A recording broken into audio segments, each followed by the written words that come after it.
Kapag naririnig natin ang salitang milyonaryo o bilyonaryo, agad pumapasok sa isip natin ang mga mansyon, sports cars at mamahaling alahas. Pero ang tanong, paano nga ba talaga ginagastos ng mayayaman ang kanilang pera? Sa video na ito, ilalahad natin ang 10 paraan ng mayayaman kung papaano gastusin ang kanilang pera. Pero hindi lang natin bibilangin kung saan napupunta ang kanilang bilyones. Ipapaliwanag din natin kung bakit nila ito ginagawa at kung ano ang pwede nating matutunan mula rito. Kaya ihanda na ang sarili mga ka-amazing dahil dadalhin ko kayo sa mundo ng mga mayayaman. Mula sa kanilang mansyon, private jets, hanggang sa kanilang philanthropic donations. Kaya mga ka-amazing, simulan na natin. Number 10, mansyon at real estate. Unahin na natin ang pinaka-obvious na paggastos ng mayayaman. Mga mansyon at real estate investments. Kung ang karamihan sa atin ay nangangarap lang ng simpleng bahay na komportable at sapat para sa pamilya, ang mayayaman naman bumibili ng mga $1 million na mansyon. Halimbawa, si Bill Gates may tahanan na tinatawag na Senado 2.0 na halos parang isang high-tech museum. May sariling library, indoor swimming pool, theater room at advanced heating systems. Pero teka, akala ng iba, luho lang ito. Ang totoo, ang mga property na ito ay isa ring investment strategy. Bakit? Kasi ang lupa at real estate ay may mataas na posibilidad ng pagtaas ng halaga habang tumatagal. Ibig sabihin, habang tumatanda ang may-ari, tumataba rin ang investment. Minsan, hindi rin talaga tinitirhan ng mayayaman ang mga mansyon na ito. Binibili nila para i-flip o paupahan sa ibang milyonaryo. Imagine mo, bibili sila ng property sa prime location gaya ng New York, London o Dubai. Tapos after ilang years, ibebenta nila ng doble o triple ang presyo. Bukod pa rito, ang pagkakaroon ng mansyon ay status symbol. Para sa mayayaman, hindi lang ito simpleng bahay. Ito ay representation ng kanilang success at power. Kaya masasabi natin, para sa kanila, ang mga mansyon at real estate ay hindi lang gastos, kundi luho na may kasamang investment. Number 9, private jets at luxury travel. Susunod sa ating listahan ang isa sa pinaka-ultimate luxury, private jets at luxury travel.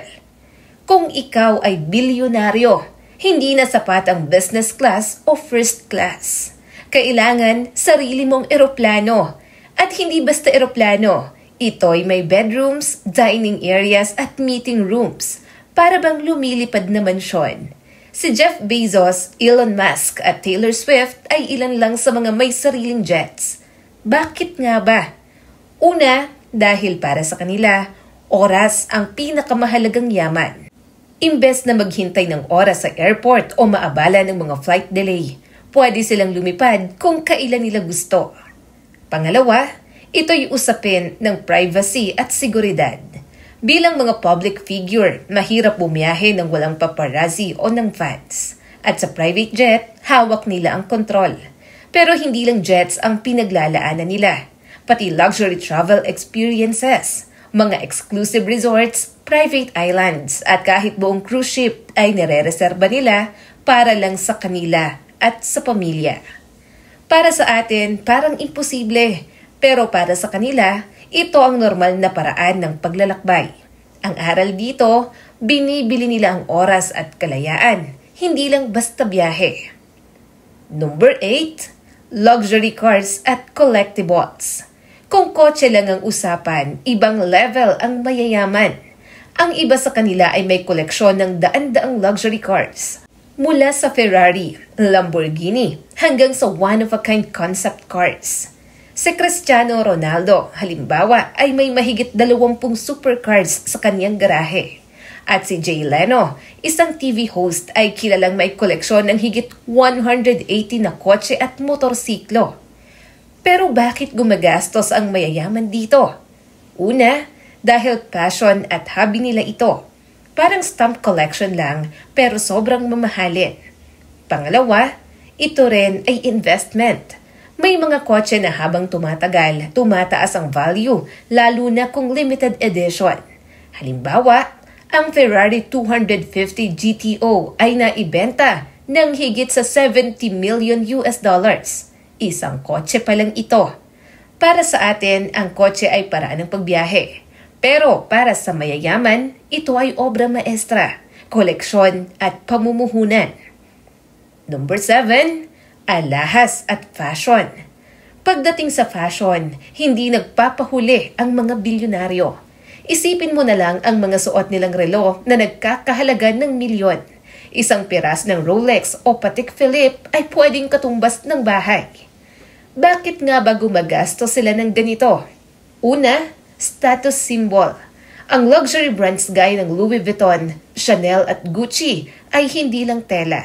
Ito ay simbolo ng rangya at kapangyarihan. Pangalawa, para rin itong investment piece. Ang ibang rare watches o alahas ay tumataas ang value habang tumatagal. Kaya hindi lang ito basta pagpapaganda ng itsura, ito ay pagsasama ng luho at pamumuhunan. Number 6, art at collectibles. Isa pang paborito ng mayayaman ay ang sining at collectibles. Mga painting ni Picasso, Van Gogh at modern artists tulad ni Banksy. Binibili nila sa milyon-milyong halaga. Bakit? Kasi ang art ay unique asset. Hindi tulad ng kotse na pwedeng paramihin. Ang isang painting ay iisa lang. Kaya't habang tumatagal, mas nagiging mahalaga ito. Bukod pa rito, ang pagkakaroon ng obra ay cultural capital. Ibig sabihin, ipinapakita nito na hindi lang sila mayaman, kundi mataas ding appreciation sa kultura at sining. Number 5, philanthropy at donations. Hindi lahat ng pera ng mayayaman ay napupunta sa luho.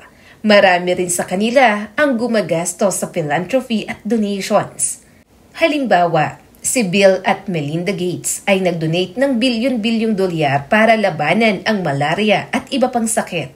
Si Warren Buffett naman, halos i-donate ang buong kayamanan ay ipinamana rin sa mga charities. Bakit nila ito ginagawa? Una, dahil gusto nilang mag-iwan ng legacy. Pangalawa, para makatulong sa mas malaking komunidad. Para sa kanila, ang kayamanan ay hindi lang dapat iniipon, dapat ding ibinabahagi. Number 4, businesses at startups. Marami ring bilyonaryo ang gumagastos sa pagpapalago ng negosyo at startups. Imbes na iwan lang sa bangko ang pera, nilalagay nila ito sa mga kumpanyang may potensyal.